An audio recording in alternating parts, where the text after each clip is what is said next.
should work.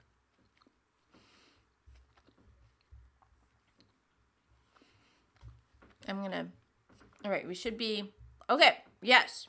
Our live stream is online with Pairing with Bunny. Oh, okay, great. Oh, we should tweet it. Oh, we should play the theme song. Yeah. Can you play the theme song? Oh, no, it won't go out. Yeah.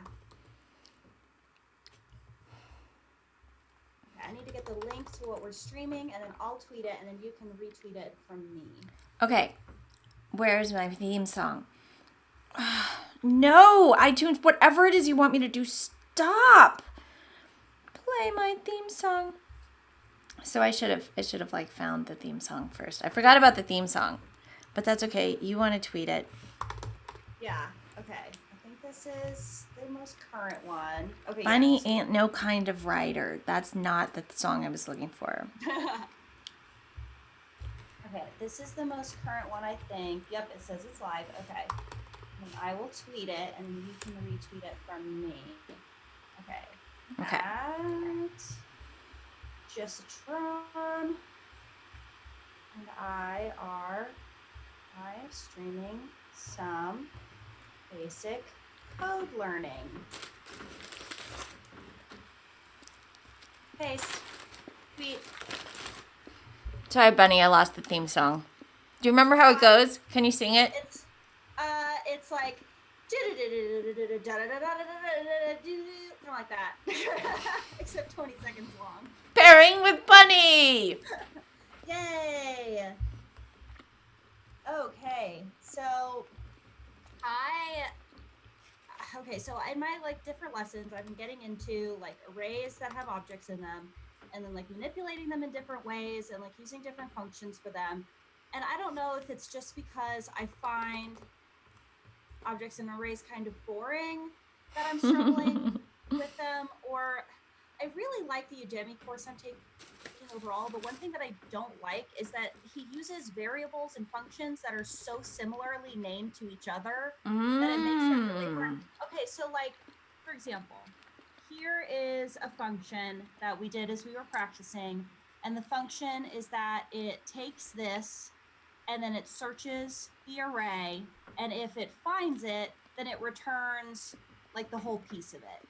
Okay, I changed some of the variable names in this because he originally had them as this, and I was like, you shouldn't have a variable called note and a variable called notes. Same thing. Because like it was very confusing for me as he was talking about it, because I was like, wait, is he talking about note or is he talking about notes? So I changed it here. I changed these to this, and it still worked the same. And it still worked the same way. Okay. Yeah, it would. That's not. That makes sense that you would want it to have a different name. Your tweet didn't go out, by the way.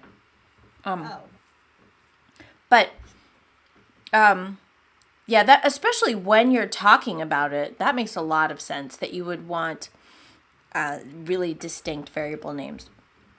R is a particularly bad one for that because that is specifically not an array. It is an element of the array.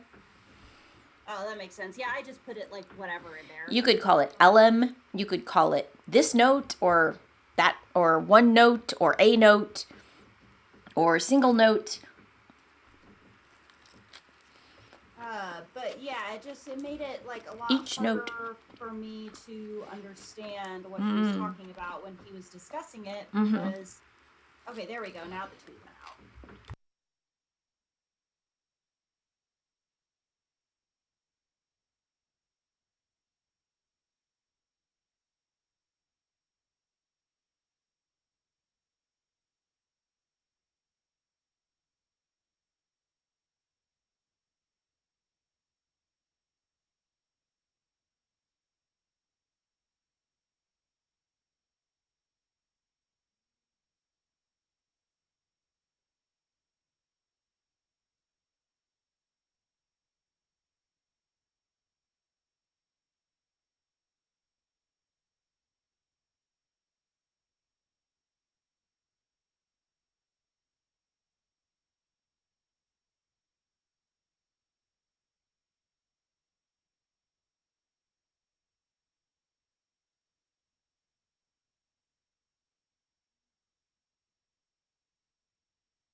That's because I need to push the button because I'm eating. Oh, So okay. I turned it to push to talk. Okay. So, right, yeah, remind me when I need to hold down the button to talk. Meanwhile, all right, yes, this is really tricky. Why is my tweet not tweeting? It said that it tweeted. Are you set up as pairing with Bunny? Did it tweet as pairing with Bunny? Refreshed my profile, it was gone. Yeah. Twitter hates you. See, it says, well, you can't really see it. It says right there, 2 minutes ago that I tweeted it. It totally says that. When Yeah, I but it actually doesn't look at show my up. Twitter. file, it's not there. It didn't show up. Oh, wow. Oh, it totally. Oh, this is weird. It totally.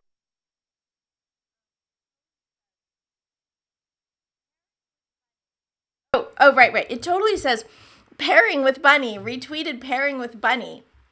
But it doesn't show. No original one. Oh, wait. I know this one. Check this out. Over here in tweets and replies, we will see the original. Do you see it? Or you can. Oh, no, you can't see my screen. Okay. No, yeah. Our viewers can see my screen, but you cannot. Okay, so this is a Twitter trick.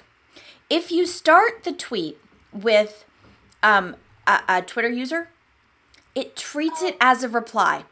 That's it. That's when really you're just referring to them.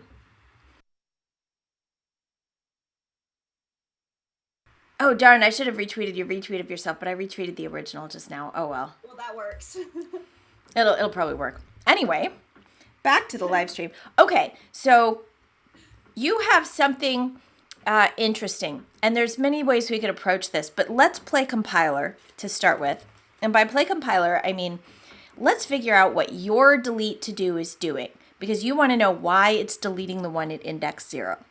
Yeah, because I feel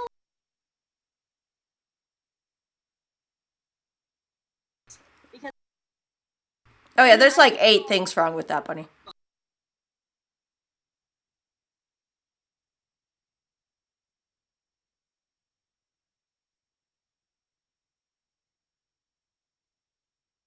Okay.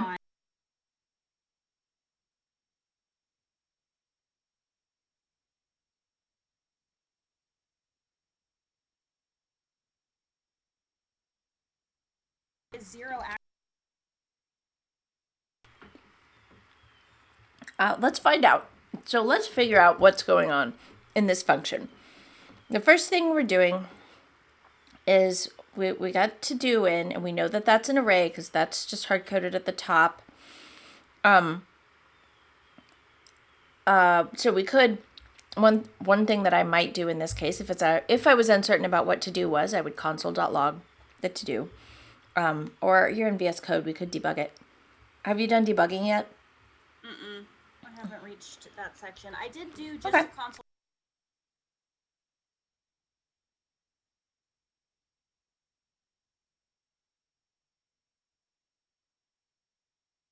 Prints the whole array. But then if I uncomment the top item. Okay. So we're pretty happy with what the array is, and there's actually not a problem with that. But then, so we've got an array, and we call find index. Look up the docs on find index. Okay. Okay, great. What does it say?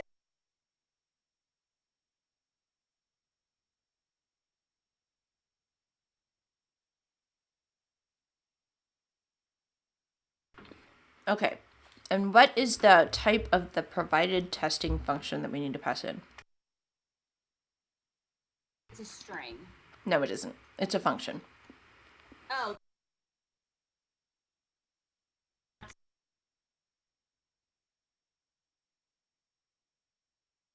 What are we passing to find index?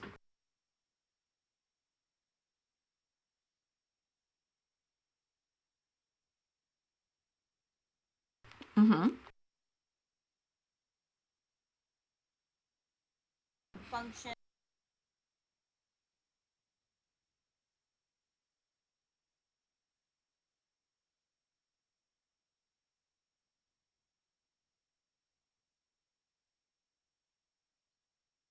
looks a little backwards than that. You are passing in that function to this function. You're doing it fine.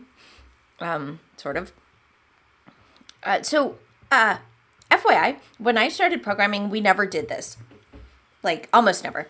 We never passed functions into other functions. But now we're all functional programmers anymore, and we do that. We pass functions into other functions. And yeah, I guess it is confusing especially because this, as a dynamic language, the immediate question about find index, what we just read talks about what it returns, but the question is, what gets passed into and returned by the function that we pass in? So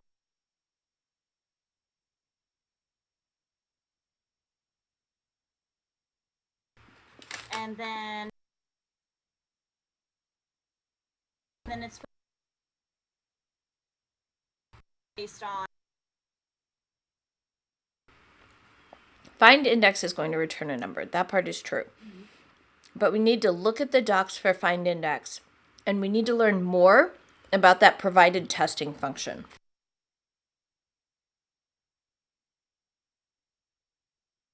Is this all it says? No, this can't be all it says. Ah.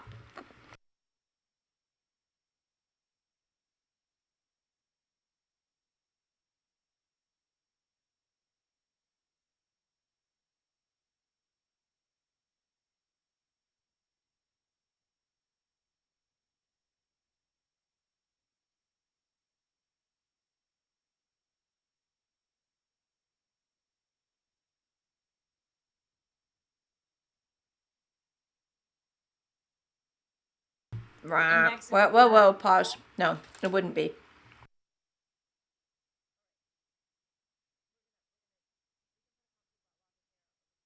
Oh, thanks. Once I finish my sandwich, I'll turn off the mute. First of all, we're going to change the name of that first variable in your function to match what's in the documentation. Yes, change the name of that variable to match what's in the documentation. Good, because index is precisely wrong. Okay. Index, you can get the index, but it would be the second argument to the function you're passing in, the provided testing function. Yeah, and I'm not passing. Right, you're trying to find the index number. Okay, so please console.log that element.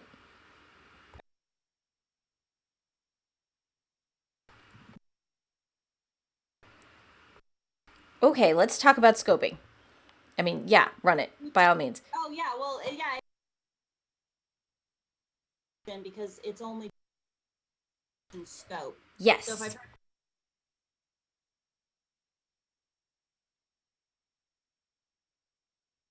I mostly understand that way.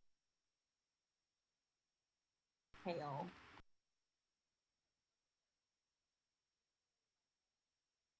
Look at the little light bulb next to it.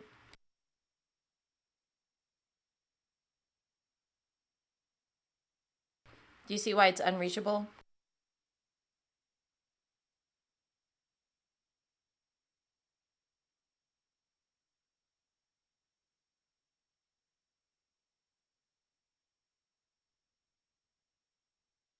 That's not a code block. Well, the curly braces here. Oh, no. You were closer. Okay, right now, hold on, pause. Right now, console.log element is out in the middle of nowhere because it's between the function declaration and the function body. It needs to be in the function body, but it needs to be before the return.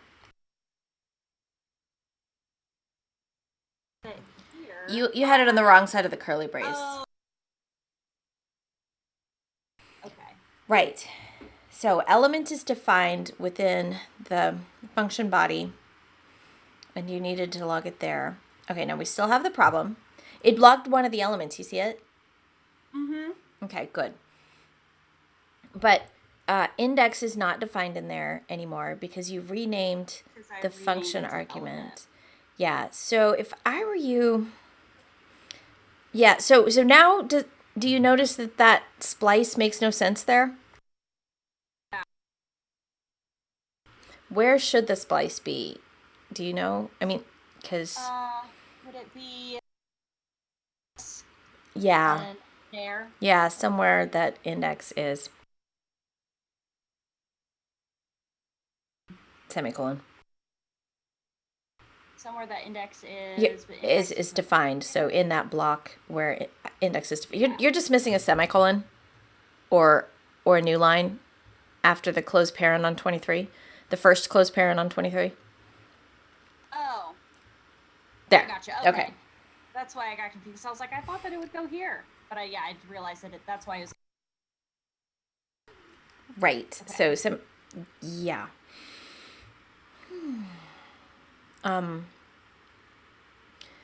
All right. So what does find index need to return?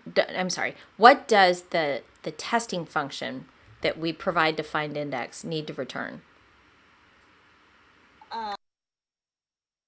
And then take that number. No. Go back to the docs. Go back to the docs. The function, this callback function right here. Mm-hmm. What does that need to return? It says it. Oh, nope, come back. Callback. A function to execute. Oh, until it returns true, indicating that the desired element was found. Yes. Okay. So go ahead and run this again. Run it like it is, because it's going to run, and you're going to see all the elements go through. Do you see where it prints the elements?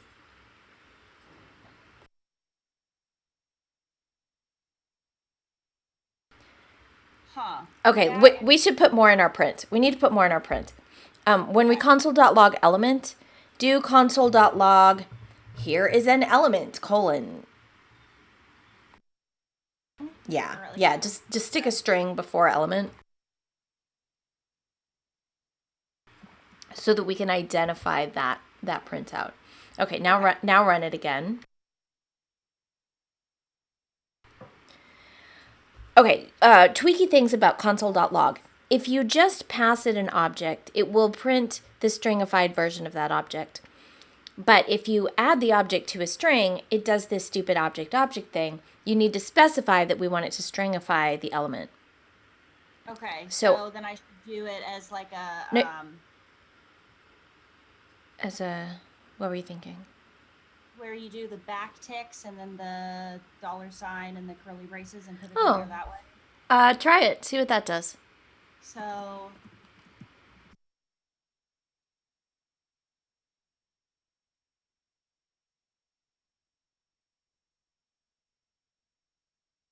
Yeah, see what that does. Okay, so we need to specify that we want it to stringify that thing. The function for that's built in is json.stringify.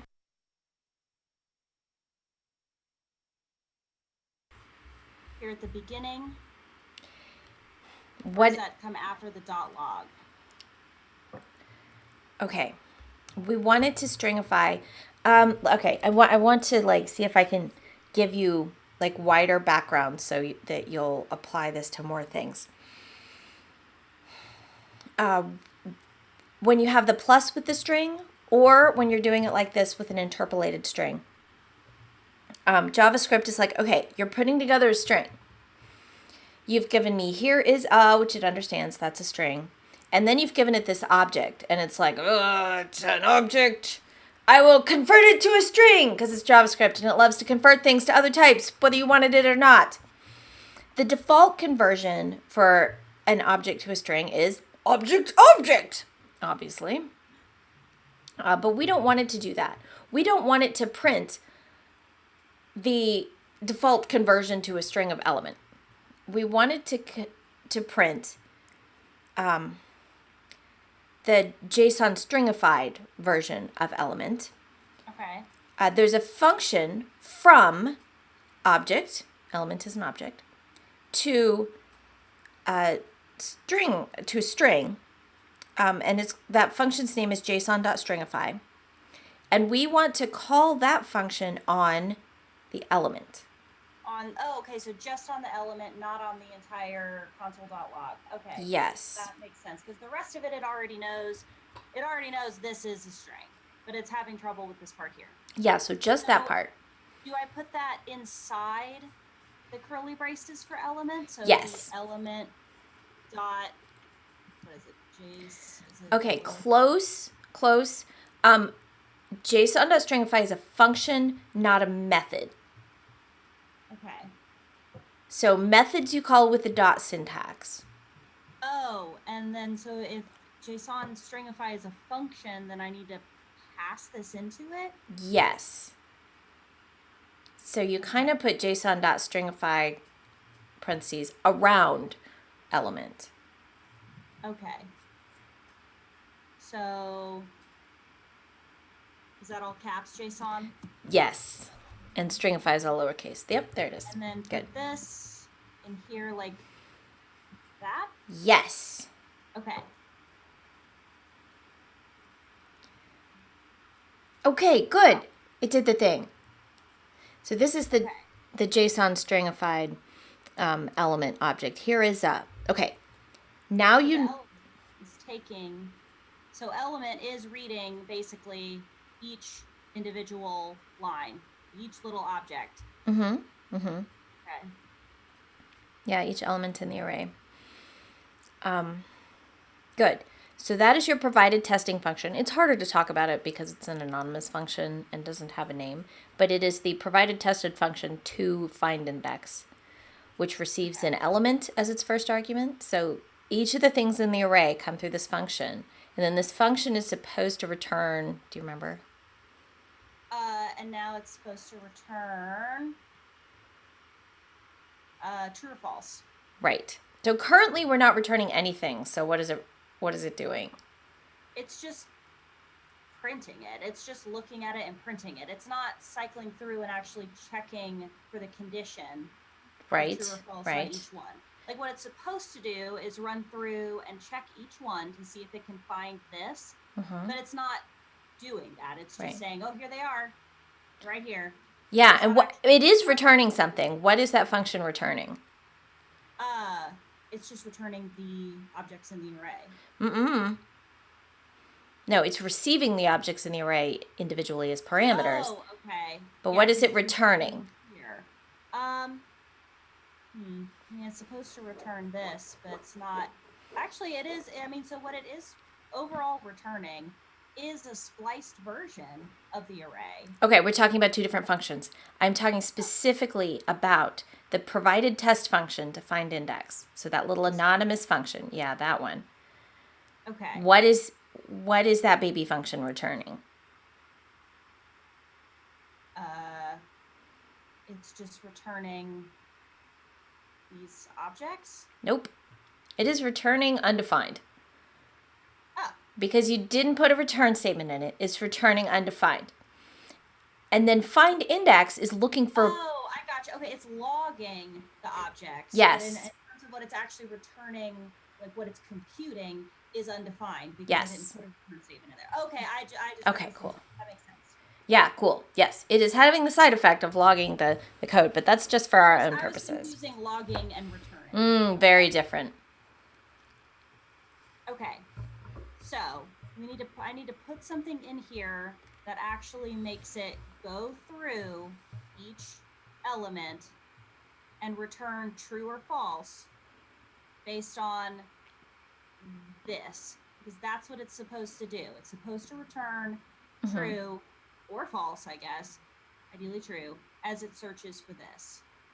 So yeah, hold on. Before we do that, can we find out what's going on with the splice? Could you log the value of index before you do the splice? Oh, sure. I'm curious what's going on there. Yeah, you might want to put a string in front of it that says, here is the index. That's just good logging. Oh, yeah. It makes it easier. We can probably figure it out in this case because it's going to be a number. Actually, let me just do it this way.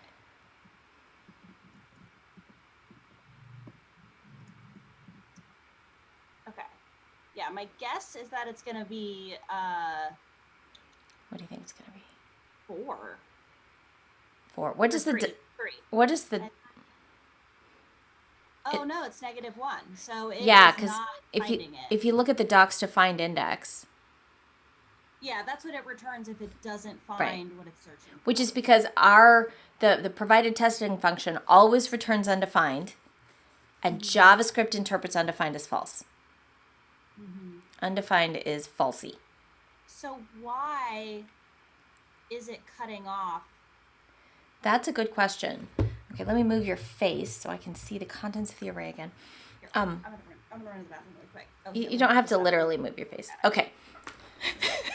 Oh, here, hold on, just a second. Okay. Meanwhile, code sleep read play. Code sleep read. It took out play. Oh, I wonder if I could scroll up on her screen. I bet we did change the output of it when we moved the splice from inside, which was, let's see, so when splice was inside this function here, it was being passed, whoops, come back zoom. It was being passed I've got this weird stuff going on. This is fine, whatever. When splice was inside the provided testing function, it was being passed the element as the index, which makes no sense. Hey, Bunny, scroll up in your terminal and see if we're seeing different behavior on the final output than when we started. Like way before, yeah. Oh, yeah. So at the very beginning, when we first started, before you and I started messing with it, it was actually removing the final. The final one. I'm sorry, no, the first. The first one. Okay, that's what I thought. Now, something that we've done has caused it to start removing the last one. Okay, because the first time when the splice was inside the testing function to find index, the value of index was in fact the first element of the array, which makes absolutely no sense as a number. So I'm guessing that that the splice function interpreted an object which makes no sense as a number as 0 or something. Oh, I'm curious. Can we get let's get a REPL. Do you have a JavaScript REPL? Okay, go to any browser tab and go to the console, Command-Alt-I. No. This is a feature of the browser. You want you want, let's see, I can't see your menu bar. Try Control-Alt-I on your keyboard. Nope. No, okay. I need your menu bar. You are on Windows, and I need to know how to enable developer tools. Are you in Chrome? Yeah. Okay. How to in Windows 10? No, in Chrome. Add Chrome to that search. Oops. Well, that's sort of like Chrome. There we go. Probably figured it out.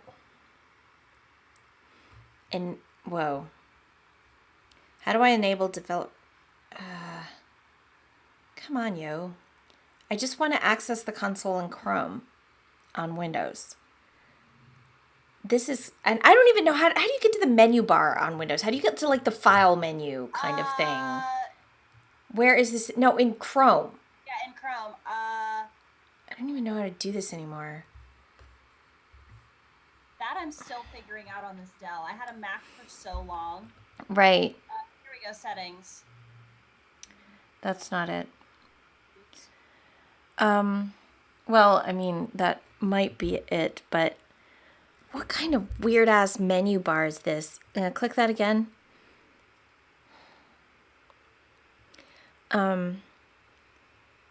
More tools. What's under more tools?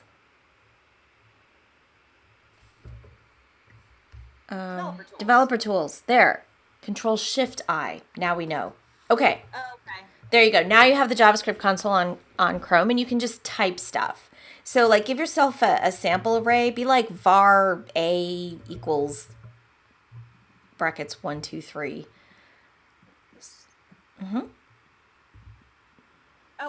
I'm so used to now it auto-filling the second bracket that I was like, what? Cool. Yeah, so hit enter on that, and now you'll have an array A, and you can do a.splice. Send it like an empty object, like open curly, close curly, comma 1. Because that's what we were doing before. We were sending in an object with 1. You need the close parent. If you push up, it'll bring it back. Oh, okay. It does that on here too, just like on the. Okay. Yeah, and then change that to a close parent. I'm just No, you've got an extra close square brace in there. Okay, hold on. I'm so used to it autofilling that I've forgotten like how to. Okay. And that's funny. An empty object. Yes. And a number? Yeah, 1, because that's what we were calling it before. We were calling splice with an object and 1. Okay, we got back 1. Now type A. What's in A? Yeah, now it's 2, 3. Yeah. So it appears, I'm guessing, okay, do what? Hit up, well, I want to put 1, 2, 3 back in A. We've already declared it as a var, so we'll have to say A equals 1, 2, 3. Okay. So I can do another experiment. Yes. Okay, now do a.splice 0, 1. So that should take off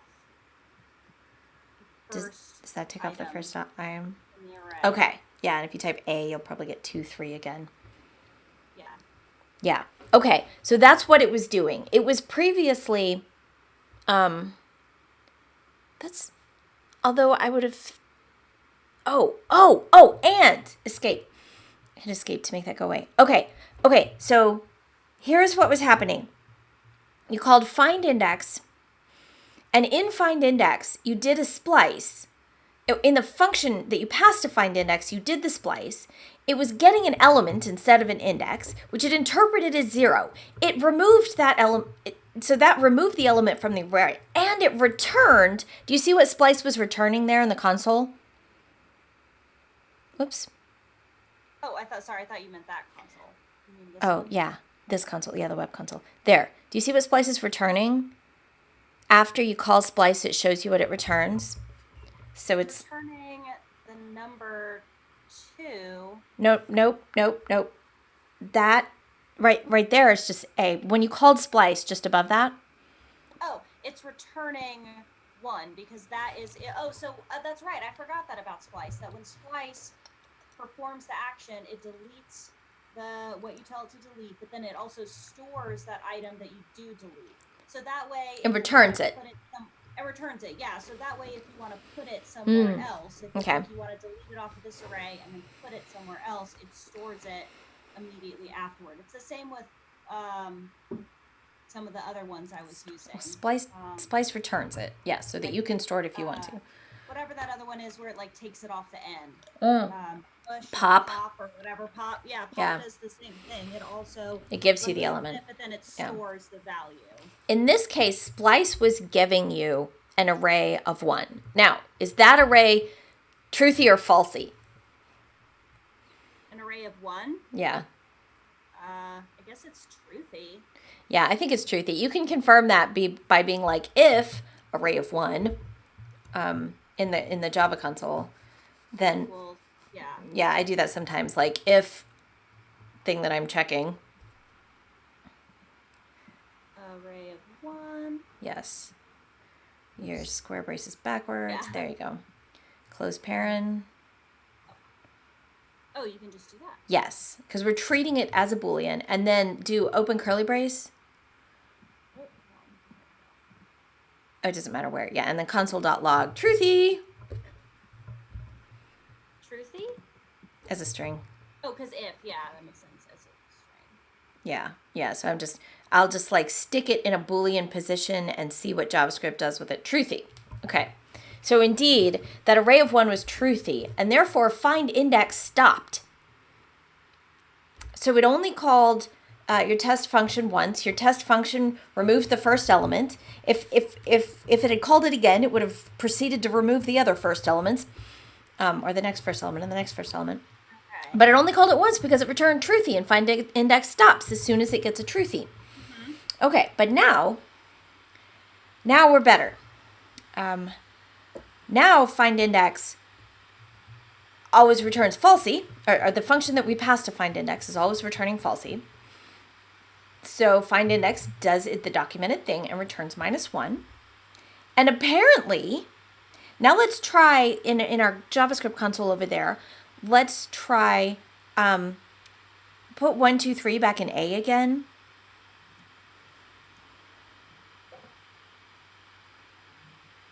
Yeah. And now do the splice, but pass it -1 as that first argument.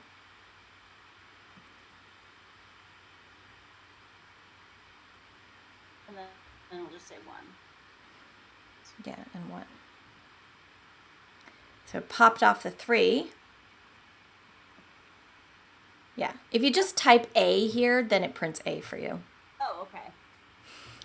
Right, so it popped off the last one. So that -1 in splice, I think it says go from the end. Count backwards from the end. Okay. So that's why it's That's doing why. that. Yep. That's not what I want it to do. Okay, so now I'll let you make it do what you want it to do. Since we have figured out all the things that it is doing and we actually understand why it's doing that. Okay, so we can take off this. That was just for exploratory purposes. If I were you, I'd just comment it out because we might want it back. That's a good point. Okay. Nice. We can do the same for this one. I would leave that last one because we haven't got the right index yet, so we're going to want to see. True. Okay. Yeah, because we'll know that this is working if the index shows as 2. Okay. Which is what it's supposed to show as. I need to move your face. So, okay. So it's not, it's like we said, it's just showing these objects. It's not cycling through them. It's not searching them. It is cycling through them, but then we completely ignore them. Find index job is to go through the list. Its job is to provide that each element to this function, but our function isn't looking at it. Yeah. So, okay, so it's not looking through it. I mean, I know that you can use a for loop to loop through. Nope, find index is doing the looping. The looping yeah. is inside find index, but we need to tell it which one we're looking for. How do we know whether this element is the one we're looking for? The one whose index we want. I mean, it's this one that's getting passed as this in the function call. Mm-hmm. Yeah, we need to make use of that list item parameter. Mm-hmm. Okay, so we want it to return truthy, right? So then basically what we want if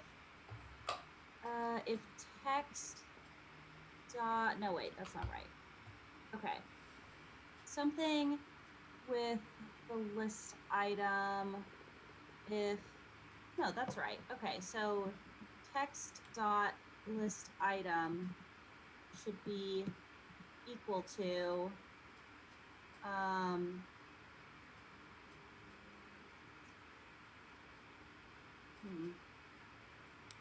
yeah, so if text dot list item, which is getting passed in, is the same no wait, this is wrong. Okay. Okay, what's the element called right now? Because it's not the whole array. To do is the whole array. We just want the little piece. We want, but each element of the array is passed to this function one at a time. So then if one of the elements, as it's passing through them, like it passes through here, so if one of them is equal to do dot text. To do is an array. To do doesn't have dot text. It's an array. Well, it has dot text here, right? That's not, but to do is the whole array. The element has text. That that object within the array has a text property. Okay. But to do is an array. It has splice, but it doesn't have text.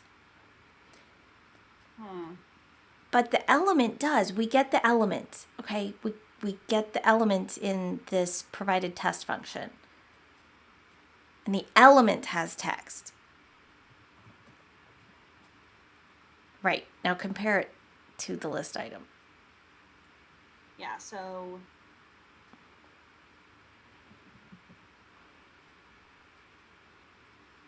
and then that it will determine if it is truthy or not. Yeah, you need to stick a return in front of it. Oh, yeah. Otherwise, it'll just evaluate it. Okay. And not do anything with it, yeah. What does that do? Hey, it did it. Look at that. It took it off. It got the 2, and it took it off. Okay. And then he also, for the assignment, it was supposed to make sure that it's the same whether you put it in upper or lowercase, so that's... Oops, there. Is that the right? Yeah, 2 lowercase.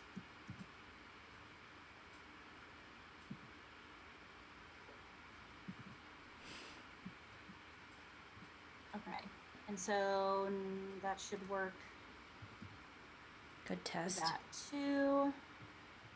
And it does. Okay, so that part worked as well. Okay, so you take this out. Yeah. So I can look at it a little better. You can take out the console.logs, yeah.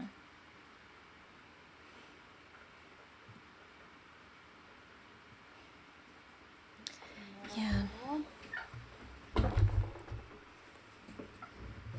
That makes sense. Yeah, I would think I was struggling with knowing like where to put in this, like the evaluation part of it. Yeah, let me see if Zoom will let me draw. I was just having it cycle through them. I wasn't having it actually evaluate any of the stuff it was cycling. Yeah, this is really tricky. I mean, you really struggled with figuring out what to compare, with figuring out what had the text element. But the thing is, to do here, can you see my drawing? No. Oh, yes, I can. Okay. So to do is an array. It has the 4 elements in it. And find index takes each of those one at a time and passes it in as this element. Oh, okay. That Each makes of sense. those. It takes each piece of it and then puts it in as that argument there. Mm-hmm. Yeah. Okay, I think that's what I wasn't really understanding. I wasn't really understanding where this was. Like I said, objects and arrays are really, I don't know, man, they got me messed up. And again, I don't know if it's because I just don't find them as interesting as other things, but so far in the different things that I've been doing, manipulating complex arrays has been something that I've struggled with much more than I struggled with just functions in general or if statements or whatever. The functions, splice doesn't seem to bother you. No. But I understand how that, yeah, like that I understand. I think I just wasn't understanding find like this. I wasn't getting that takes them, yeah, each one at a time, puts it as this, and then it runs each individual one through this, and then based on what it determines whether or not it goes to the next element. Because once it finds it, it doesn't go through the rest of the list. Okay, now that makes sense. Okay, cool. Because that is super, super important. I knew there was just one specific thing that I was missing. Yeah, it was that you didn't understand what that inner function was doing. And that is the hardest part. So go back and look at the docs again and read the docs again and see if they make more sense now. Okay. Oops, hold on. I will clear out the pictures. I'll need to just go find it again. Okay.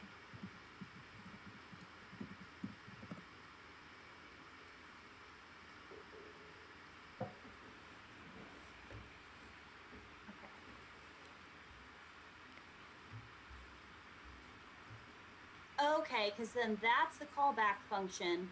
And what it gets is each value in the array, and find index is what is passing each item in the array into this callback function.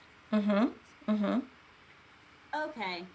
No, that is clearer to me now. Okay, so now you start to see how crucial it is when you read the docs on any of these methods that accept a function as an argument. It's really crucial to understand when that function is going to be called, what it's going to be passed, what it needs to return, and what effect that return value is going to have.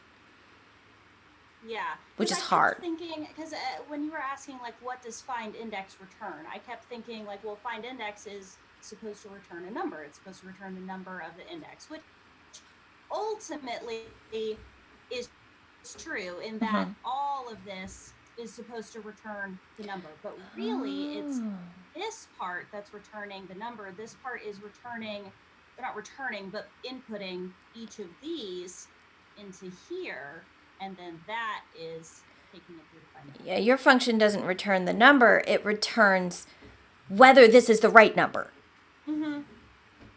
So your function gets to make the decision, and find index is doing the work of looping through the array and turning that decision that you made into an index number. Cool. Which is incredibly, yeah. So that's a really hard concept, and actually, this kind of makes me realize why functional programming is so hard. Because you needed to know. For the function that's going to be called in, when is it called? What is it passed? What does it need to return? And what will happen? What does that return value mean? I'm going to tweet that or something.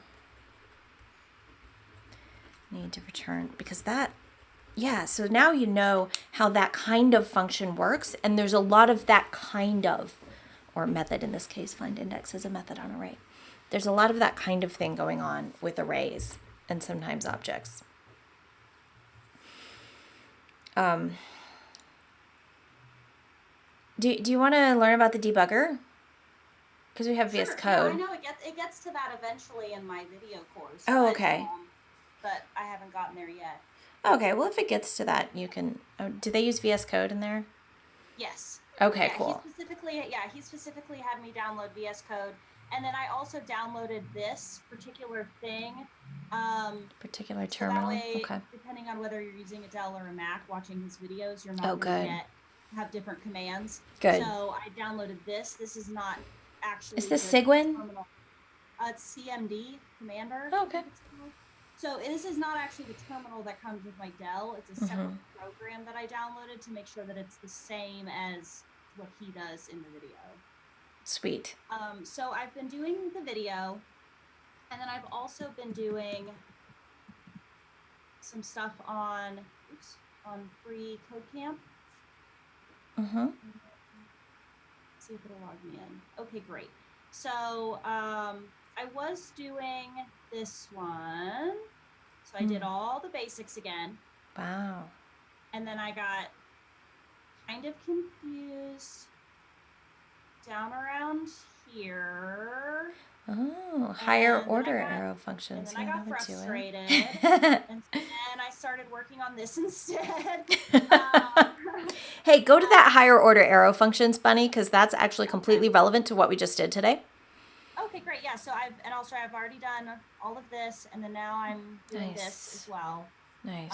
Because that's also going to be valuable. Yeah, very. This one is a certification I would like to just get from Free Code Camp to like put on my resume or whatever. Nice.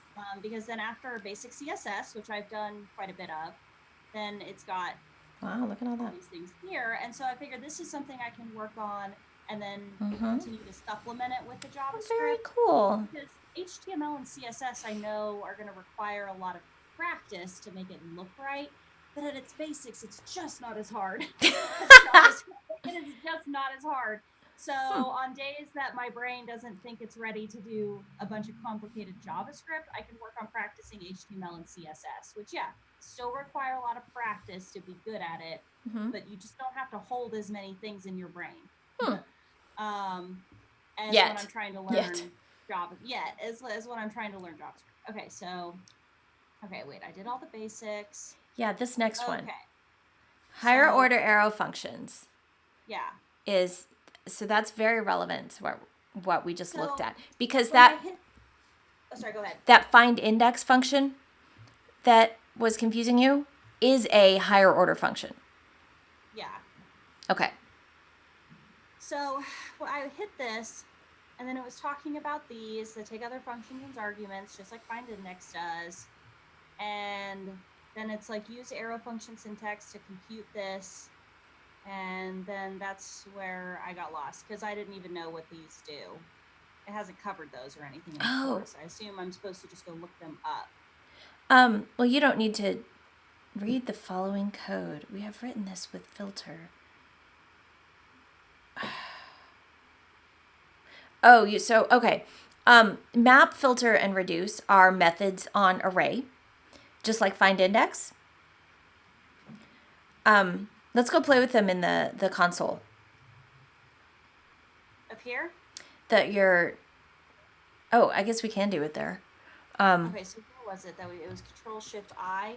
No. Oh, yep, there we go. Yep, there we go. Okay, so make yourself an array of 1, 2, 3. You can just hard code 1, 2, 3 if you want. Oh, oops, I thought hitting enter would do that. The first time you declare it, you need to say var. Okay, oh, that's right, duh. Yeah, but after that, it'll complain if you, one or the other, yeah. But it's... I can see that popping up, but what do I push to make it do that? Tab, maybe? Nope. And command enter? Nope. Oh, maybe. That thing? I don't know. That's a good question. Click on it? Oh, no. Okay, clicking on it works. Probably like control enter or something like that. Okay, so there we go. There's an array. Okay, now say a.map. And you're going to give it a function. You can give it an arrow function. So be like, inside the parentheses, be like n arrow n plus 1.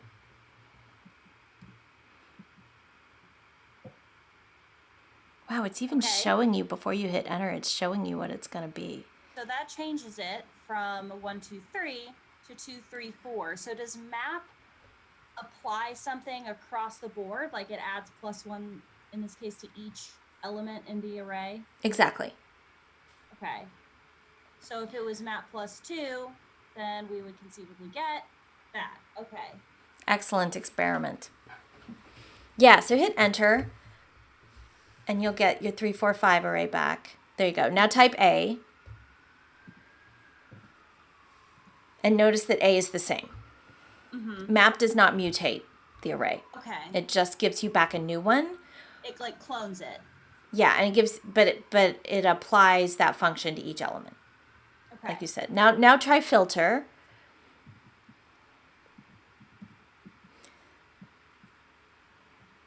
But this one wants a Boolean, so try like n mod 2 equals 0.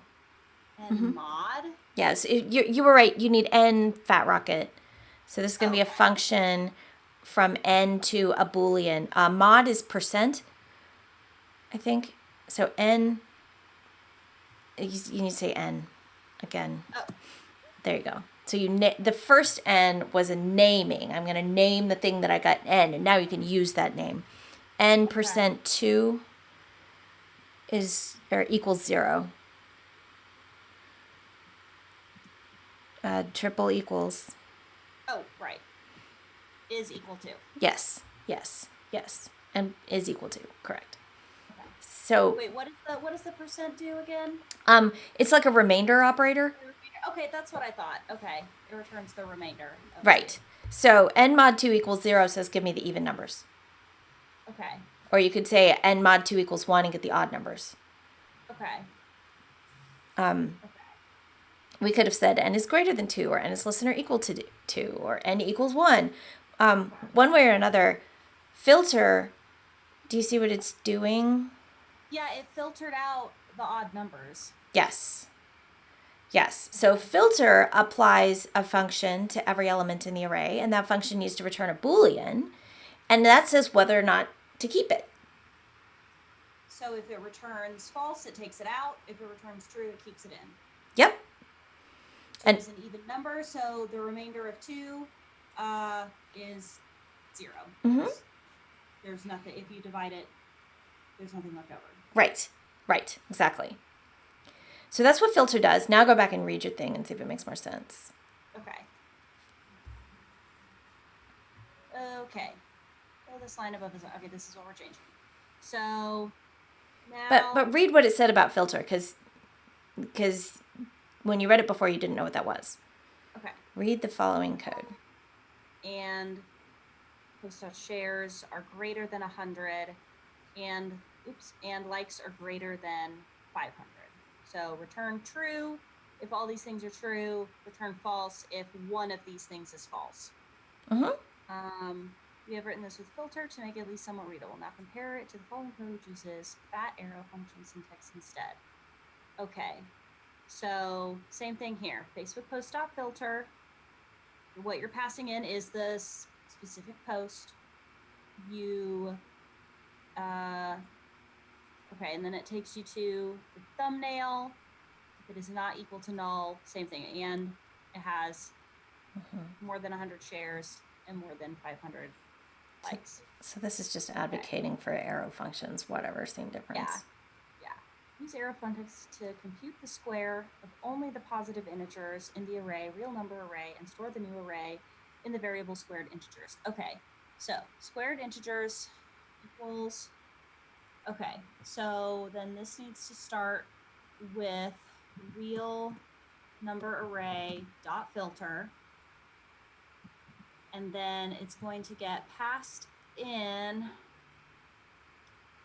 what it's filtering. So it's filtering out the square. So first we have to filter out all of the odd numbers. Then we have to square them. You mean the negative numbers? Or negative numbers, yeah. Oops. Okay. I don't know why I said that. The opposite of positive is not odd. I was still thinking of what we were doing over in the thing. Okay. Right. Okay, hold on. I got to move our heads. Okay. Okay. So filter, what it is going to take in is going to be the numbers, or the elements. Yep, that's right? Always fair. Element is always a fair name for that because it's always the element of an array. Doesn't tell you what's in it, but at least it is indeed an element. Yeah. So, okay, so it's going to take in the element, and then that is going to need, does that need another set of things around it? Like that's optional. Here? That part's optional. Oh, okay. If there's just one, the parentheses are optional. Here's the fat arrow. And so that's if the element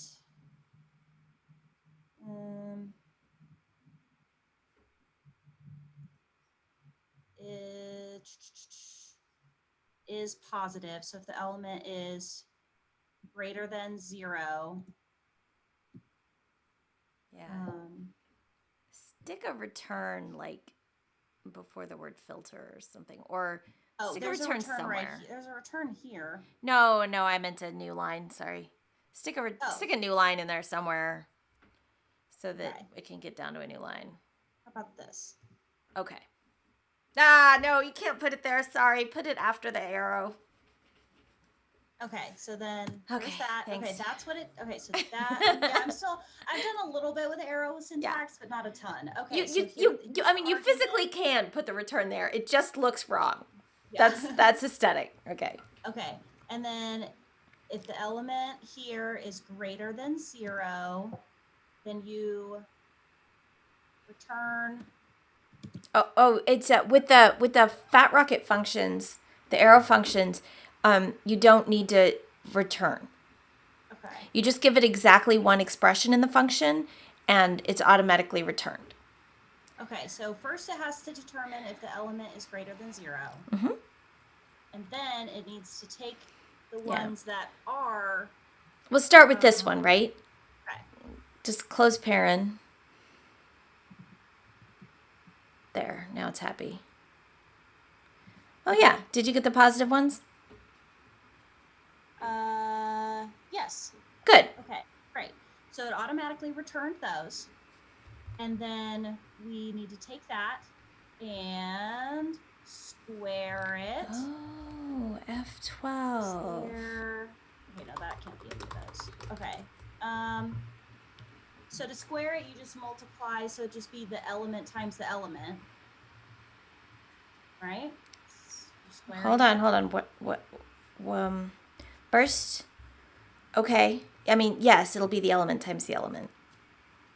Yeah, so can I just put that in here, or do I need to do something else? Oh, element times element is going to give us the square. But Yeah, so what are you going to give that function to? You need to give that function to something. I need to give it to... You need the method that's going to apply that function to everything in the array. Yeah. Do you remember the name of it? Hold on. Let me take these out, because that... Go for it.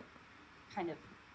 Okay, so I know I'm not supposed to mess with anything below here, but that lets me look at... Okay, so here's the name of the function. Takes in the array, and it returns, or it comes back to this, just that, and then it makes this little function, and then it takes the element, it compares it if the element is greater than 0, and then, is it another fat arrow? Well, okay. Well, what's the method on array that changes each element? That applies a function to each element. Oh, for each? Close. That does something, but it only does something. For each is for side effects. Okay. You need to use map. Oh, okay, yeah. So, okay.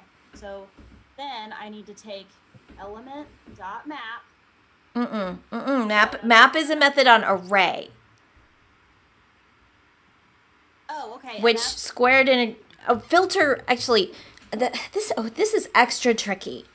It wants you to chain these. It wants you to chain these functions badly. So dot filter has returned an array, and you can call dot map on the array that comes out of dot filter. Okay. So right here, you want to type dot map. Just like right there? Yeah. And then you can make your element function, your function on elements. In here? Uh-huh. Yeah, you need to do the thing where you give it a name and then the arrow. Oh, okay. So, okay.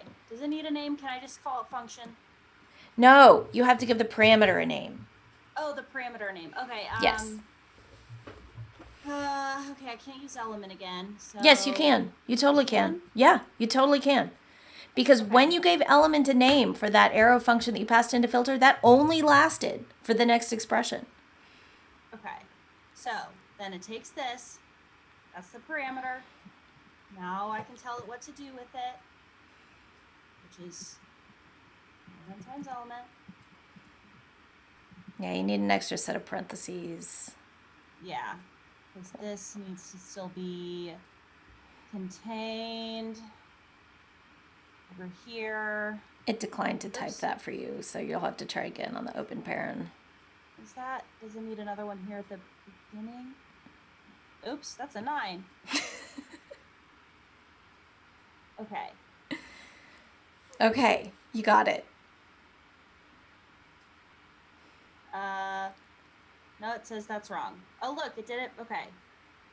Should be a variable by using const. Oh, did it want you to filter for only integers? Only the positive integers, decimal numbers. Integers. Okay, not just positive numbers. Yeah. Okay. Here, do me a favor and put a return right before dot filter. A new line, not a return, a new line. Put a new line right before dot filter. And another one right before dot map.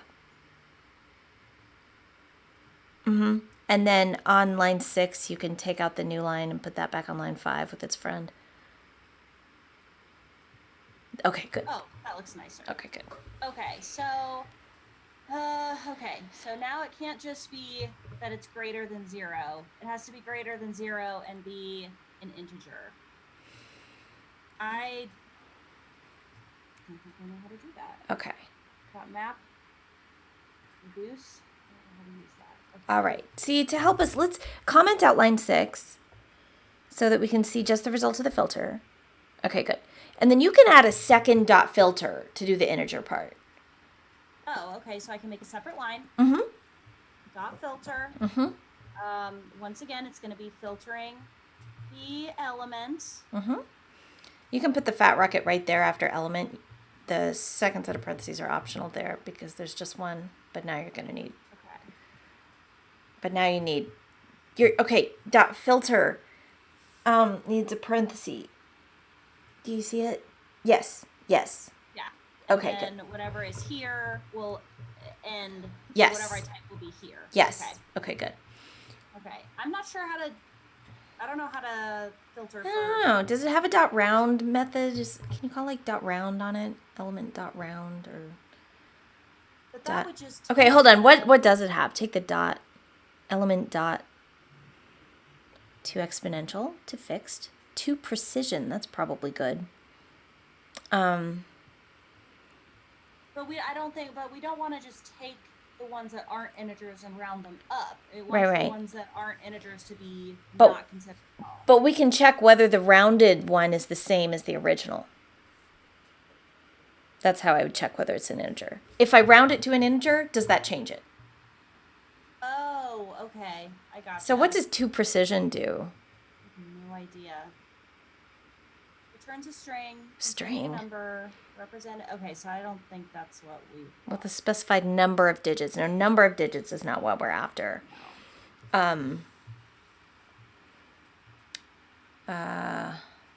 Okay, it's time to Google this.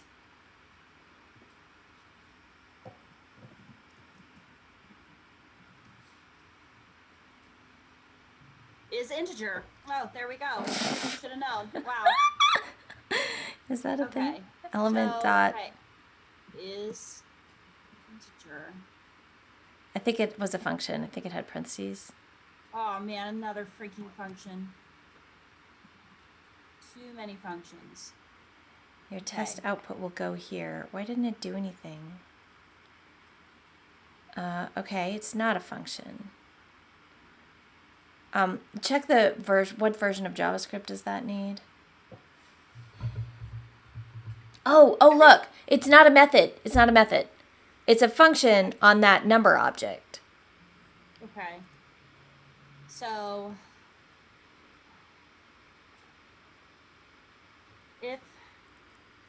So we tried to call it like a method on a number, but it's not a method. It's a function, like JSON.stringify. Yeah. So you don't need to. It doesn't need these. You can't call using that dot syntax. Okay. It's just number dot. Oh, just okay. Number dot is. Oh, yeah. There we go. Is and then pass an element. Yes. Okay. Close parent. Yeah, I was gonna say. I was just about to say. I thought I was missing one. No, where's our output? Why doesn't it show us the output? Because I had this commented out. No, but I wanted to know what it said. I didn't know what. I don't. Oh well. Oh, it worked. Yay. Yeah, I found this problem very confusing, considering that I'd never used any of these, and chaining functions is complex. Yeah. So you learned filter, you learned map, you learned chaining functions, and it thought this was about arrow functions. Also, you did not write a higher order arrow function. Okay, Free Code Camp. You used arrow functions. you wrote arrow functions and you passed them into higher order functions. Map and filter and find index are higher order functions because they accept a function as an argument. But no, you didn't write a higher order arrow function. This article is crappy. Okay, I'm glad you agree with me, because when I started getting frustrated with this and the couple problems that came before it, I really felt like I'm frustrated with the way that this is presented to me, but I don't have enough knowledge to say why or how. Yeah, it assumes that you know map, filter, and reduce. Yeah. And so, I don't know, like, yeah, when I hit this, plus like a couple of problems that came before it, I just all of a sudden felt like really confused and frustrated in a way that I had not felt previously going through this course. And I felt like when I hit these couple of lessons, I felt like they should have had like 3 more lessons that came before them. Yes, To like absolutely. set up for this one. It felt like all of a sudden I was being tested on something, and I went back through and I looked through other lessons, and I was like, I don't remember, like, there's just no build up to this, which is relatively complicated. Super complicated. Yeah, and then it wants you to use both filter and map and chain them and look up this, which it doesn't even mention at all over here. Like when this came up, this was the first time it had ever mentioned these. Yeah. And it's free, so I can't complain, but I will complain. Yeah, I went back through to the other lessons. I was like, did I learn what dot map was and I just don't remember it? No, this is the first time that it's mentioned, and it's not in a lesson about here's how to use dot map, which would be fine. It was in a lesson about here's how to do something completely not even really related to map and filter, but by the way, we're going to make you look at them up and figure out how to use them. I don't know. That really confused me. So I'm going to stare at this one later and think about it, just like look at it, make sure I'm understanding it, because I don't know, chaining functions like this I'm still getting used to visually the arrow code in general, so then having to chain so many together, I don't know. Yeah, I definitely got really confused when I hit that one, and then I went and did HTML instead. Yeah, no kidding. I was like, I understand HTML. Yeah, that was quite a bump. I'm glad we looked at this because it fits in really well with the other lesson that we just did. Yeah, because, okay, if you look at the stuff that came before it, okay, that's CSS. Okay, so like what we had ended with over here was using ternary operators, generating random numbers, just the normal stuff. Do while loops, for loops, etc., arrays.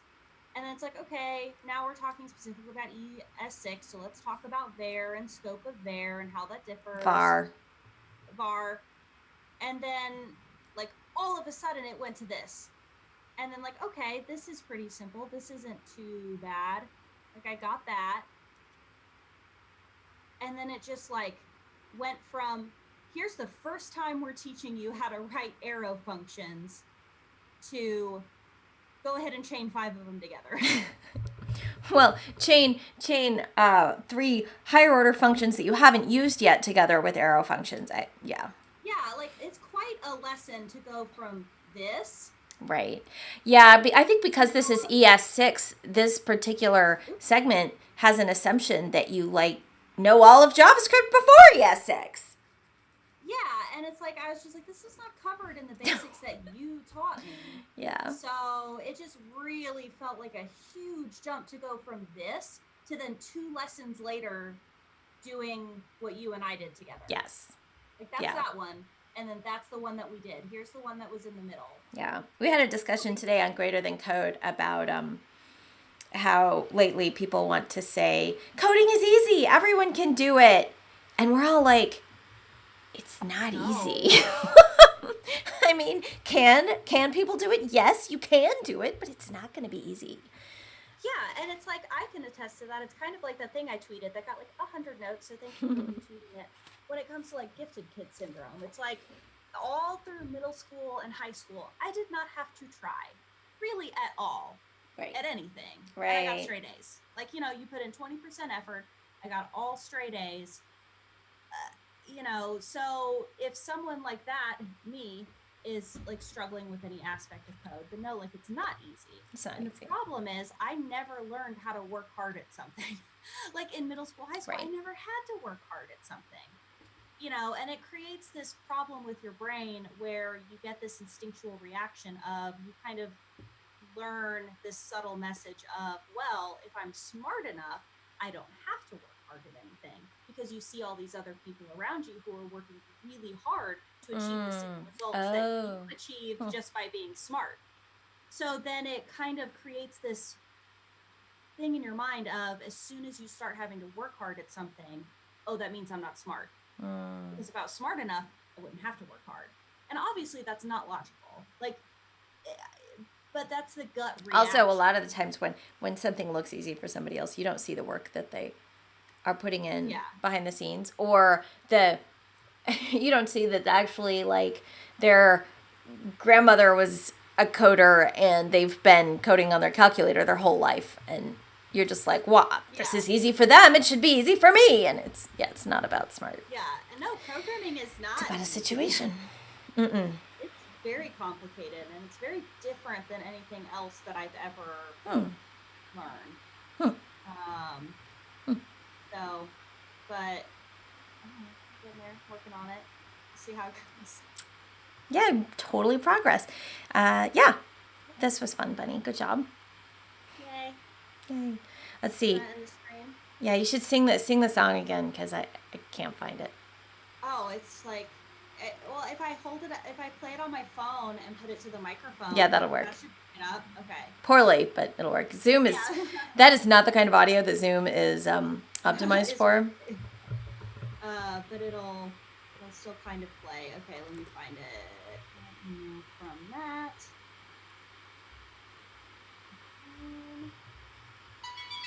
There it is.